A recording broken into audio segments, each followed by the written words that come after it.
bataille qui ont vidé leur effectif, donc ils doivent d'abord se préparer. Du côté des ailes du ciel et des ailes de glace, ça continue le carnage. Comme à chaque fois, aucun des deux camps n'arrive à prendre vraiment l'avantage sur l'autre. Alors que de l'autre côté, les ailes de mer tentent un nouveau truc, une nouvelle tactique de combat. Ils appellent ça les raids.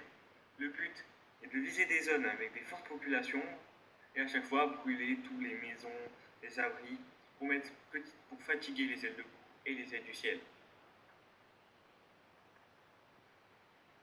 Vous pouvez voir que du coup les raids marchent puisqu'ils commencent vraiment à détruire les populations locales.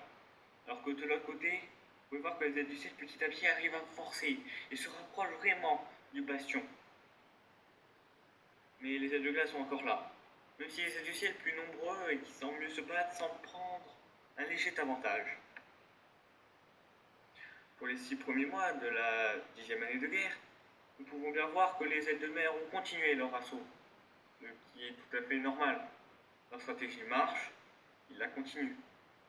Alors que de l'autre côté, on peut voir que petit à petit encore, au sud de la ligne de front, les ailes du ciel commencent à gagner légèrement.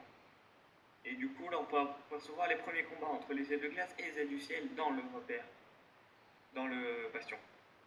Par contre, un truc qui désavantage les ailes de glace, c'est bien évidemment le climat.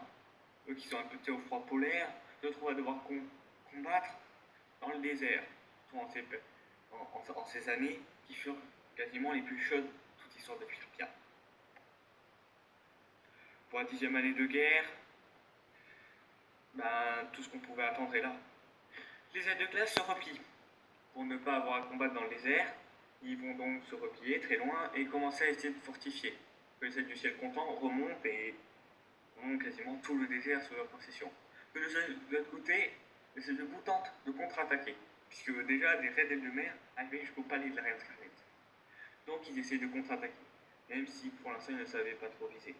Mais petit à petit, ils vont réussir à viser.